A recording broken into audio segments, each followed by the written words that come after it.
Hi and welcome to GTS Frog Reviews, Shop Reviews. This is going to be the last reviews of the tablets till I get new ones in. Hoping to get the TechLast X5 Pro, the EV and the Surface Pro. So we can start to make a comparison with all three of them, and we will start to do comparison videos, and obviously I'll review them each individually.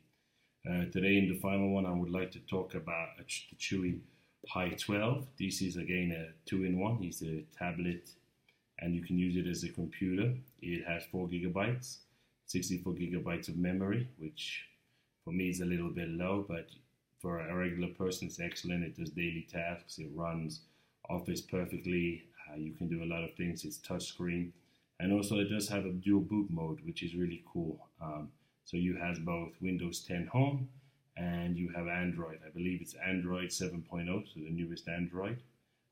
Actually the one before, because the newest one is Oreo 8.1. But as you can see, I'm going to show you the unit yourself. It is a unit I have used. So you can see here it has a really solid back. It has a full screen, and all the Chuwis, as you probably saw in the servo, do come with a screen protector. It does have 2 USBs, an HDMI, and a charging port, which is right here. Headphone jack, the power button, if you can see that, the power button, the volume up and down, and it does have a camera on the back and does have a camera on the front. And I'm not really going to go into detail about how the cameras work with the megapixels, as I'm sure you're aware from my other videos. It's more about practicality. So this unit works really well. You can use it for daily tasks. It's kind of light, it's not so heavy. And obviously on the screen I'm now going to show you, this is the Android. So we're going to start with Android today. So I'm going to try and, so you can see it works touchscreen, has all the basic apps, not a lot of bloatware. And now, so to now, if you want to switch it to Windows, you'll click here and it will ask you. So now it's going to switch to Windows. While it switches to Windows, talk a little bit about the keyboard.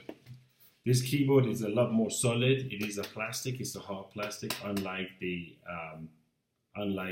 servo, which is felt cloth, so it's kind of light. This is hard plastic, but the keys do have excellent travel.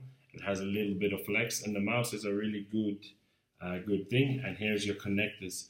So it's a really solid connection. Everything works. And I'm just going to give you an example of how it connects right now. So if you give me a minute and let me put this unit in. It does come with a stand, but it's unlike the servo. It doesn't have a hinge. So if you want to buy the keyboard extra, it's a good way to make it stand. It does add a little bit of weight. I believe it's around 1.8 kilos with the keyboard. Without the keyboard, I believe it's around a kilo. So the keyboard does add about 0.8 kilos to the device itself. Now, as you're going to see here, we're now in Windows.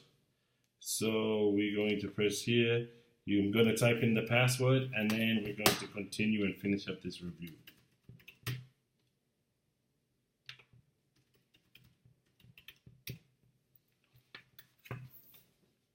So as you can see, we are now moving into Windows. If it wants to. The change from Android to Windows is around 30 seconds. So now you can see a full functioning Windows. It is a bit reflective. It's not so fantastic in everyday use, but you see everything works. It can work with the finger. It does also work with the mouse. So this is, for me, is an excellent device, especially for someone that's looking for a backup, doesn't have a whole lot of money. This is a really good device. I ran Office and YouTube and Netflix with no problems whatsoever. So if we stand there for around, this exact unit that I'm holding right now is also for sale for 3,300 pesos. And the new one with the keyboard and the screen is 6,500. The pen is extra. So I look forward to seeing you in the next reviews. Thank you and have a good day.